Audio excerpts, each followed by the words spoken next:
awal saya sudah mengatakan saya hanya sebatas mengomentari fakta-fakta hukum dalam putusan. Saya tidak ada tertarik untuk menjadi ketua umum, bahkan jadi menteri pun saya tidak pernah tertarik.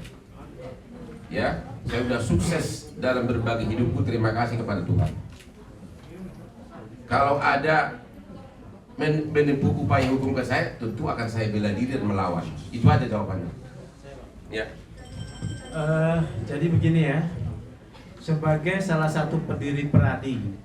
Ini pendiri ya? Ya pendiri saya. Oh ini tokohnya nih. Loh, saya ini dari 2002 terlibat di dalam proses pembahasan RUU Advokat, ya, membentuk kode etik bersama dengan para pimpinan yang lain waktu itu, kemudian membentuk DPN juga. Ya. Saya mau sampaikan, Peradi itu adalah organisasi advokat independen, ya.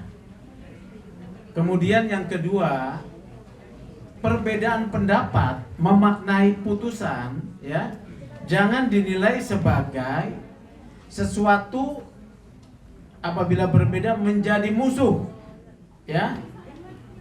Komunitas advokat, organisasi advokat harus melihat perbedaan itu sebagai bentuk khasanah demokrasi yang harus dihargai.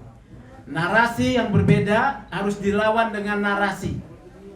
Karena kalau dilaporkan ke polisi, ini saya mau sampaikan ini ya, ini menabrak prinsip independensi. Apa maknanya independensi komunitas profesi dan organisasi profesi? Independensi artinya komunitas profesi advokat atau organisasi advokat akan menyelesaikan perbedaan masalah penafsiran pendapat antara advokat secara organisasi.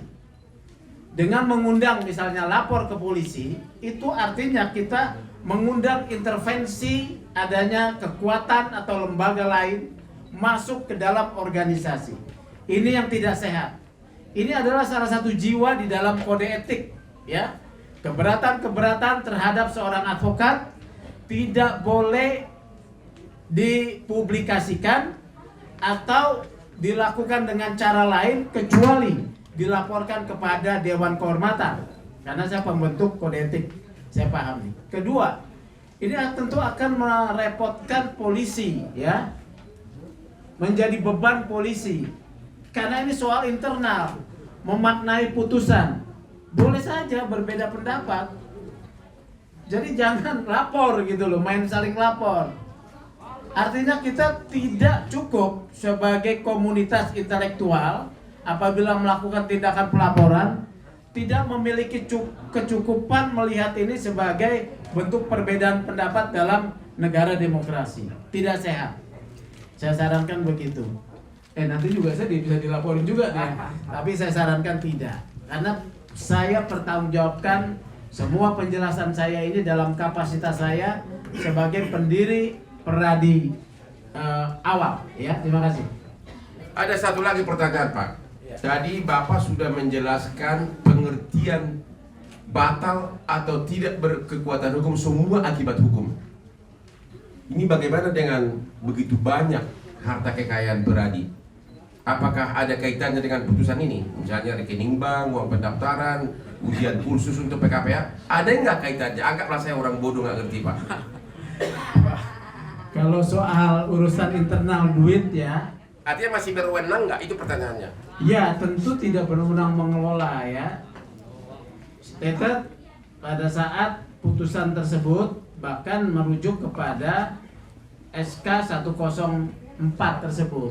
Ya, itu kan dinyatakan batal dengan segala akibat hukumnya. Tapi saya tidak ikut soal keuangan lah, ya. Itu wilayah internal, ya, organisasi. Tetapi saya juga adalah seorang yang terlibat di dalam Munas 2 Peradi, ya.